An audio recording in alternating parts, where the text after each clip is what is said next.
Alright, DJI Pocket 3 versus Action 5 Pro. Which camera should you get? I think it's pretty simple. If you're doing action sports or need a waterproof/rugged camera, get the Action 5 Pro. It's a fantastic camera. However, if you're doing vlogging or cinematic type videos like myself, or you need a camera that's going to track and follow you around, get the Pocket 3. Both cameras are fantastic, honestly, but they are very different. Personally, I would always choose the Pocket 3 because I prefer the better image quality and I like the tracking features. However, if you need something very simple, rugged and robust, the Action 5 Pro is also a fantastic choice.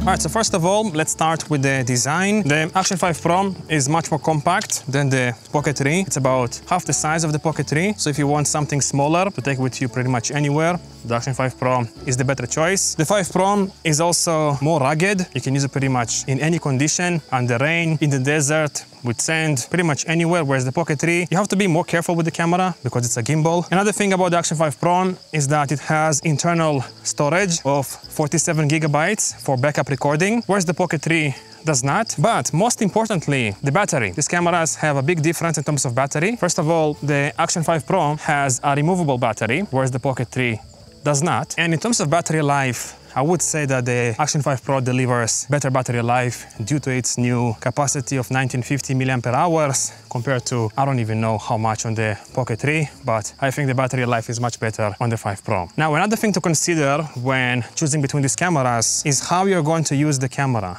For example, right now I'm vlogging, and I think if you're moving the camera a lot left and right, it's going to be much easier with the Action 5 Pro because there is no gimbal. Versus with the Pocket 3, you see the delay?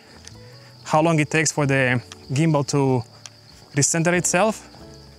Whereas with the Action 5 Pro, I can move it around quickly, up, down. It's much more simple to use than the Pocket 3. You can switch to the FPV locked mode on the Pocket 3 and make it a bit faster, but still it turns on slower than the Action 5 Pro. And overall, it's a bit more finicky to use than the Action 5 Pro. If you want something very simple, where just hold the camera, point and shoot, the 5 Pro is much more simple to use than the Pocket 3. However, because the Pocket 3 is a gimbal, it provides many benefits, such as more natural stabilization performance, at least in my opinion, although the stabilization performance of the Action 5 Pro is fantastic, but I prefer the look of the stabilization on the Pocket 3. Also, if you like getting creative shots, like crane shots, with your camera, it's going to be much easier with the Pocket 3. You can attach it to a selfie stick and get super creative with a gimbal. But most importantly, at least for the stuff that I do, the Pocket 3 works great when you set the shutter speed to double the frame rate to get motion blur in your shots. If you use ND filters, you know what I'm talking about. When you put ND filters on an action camera, you get these jerky movements in the stabilization because these cameras rely on high shutter speeds for the best stabilization performance. But on the Pocket 3, it's not a problem because it's a mechanical gimbal, mechanical stabilization basically. You can lower the shutter speed as much as you want and not worry about getting bad stabilization performance.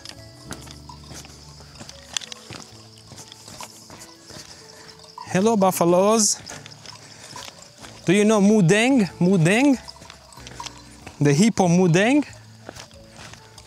Alright, one of my favorite features of the Pocket 3 is its tracking abilities. As you can see right now, no matter where I go, left and right, the camera is following me around. And I use this feature so much for like B-roll shooting, behind the scenes shooting and stuff.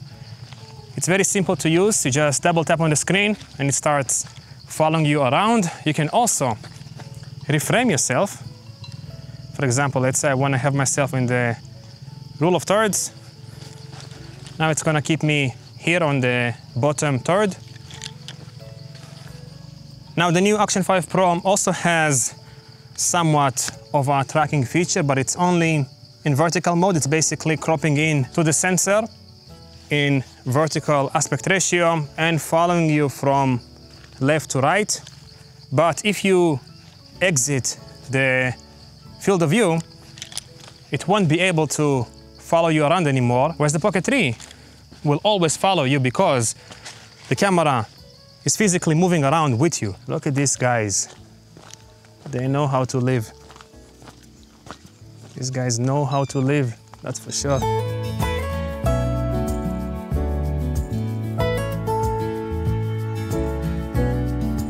All right, and now let's do an audio quality comparison between the built-in microphones of these cameras. And while I do that, I want to also mention that the focus on these cameras is very different. On the Action 5 Pro, you get fixed focus. Basically, the camera is set to infinity focus, and you cannot adjust the focus. What you see is what you get. And I think the minimum focus distance on the 5 Pro is at 40 centimeters.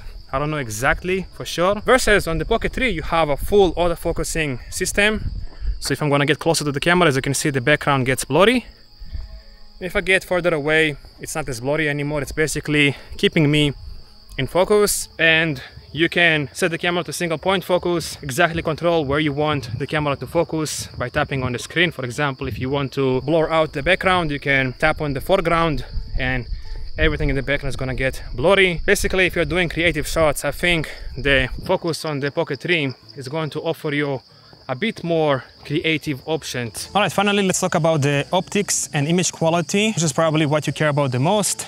First of all, there's a big difference in terms of field of view. The Action 5 Pro is much wider, as you can see. I think this one is equivalent to about 40 millimeters in full frame terms, versus the Pocket 3 is equivalent to about 20 millimeters. But personally, I prefer the more natural looking field of view of the Pocket 3. But if you need to do like POV shots, or you need something that has a very wide angle field of view, then the Action 5 Pro is definitely the better choice. And in terms of image quality, I mean, you've been seeing throughout this entire video how both of them compare. I've set them both to automatic with D-Log M and same white balance setting. And overall, I think the Pocket 3 delivers more detailed and better image quality. However, the Action 5 Pro is not too far off, even when shooting in low light conditions. I've compared both of them in different ISO settings, and honestly, I was very surprised by the low light performance of the Action 5 Pro. So if you're shooting in low light, both of them are going to work well. However, the Pocket 3 is still going to be better because you can lower the shutter speed to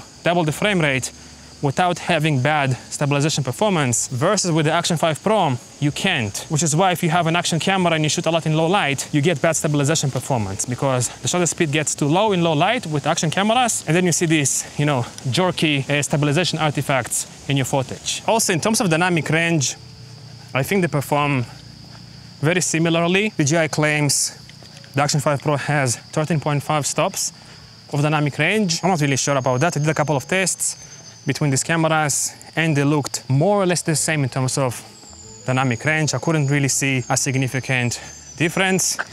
Let me do a quick test here. Bright skies, very dark in here. You can kind of see which one has better dynamic range. Not scientific, of course. It's better to do this with like a histogram or something like that to manually expose everything. But it can give you a rough idea. From what I can see on the screen, the Pocket 3 exposes me better, but I'm not really sure.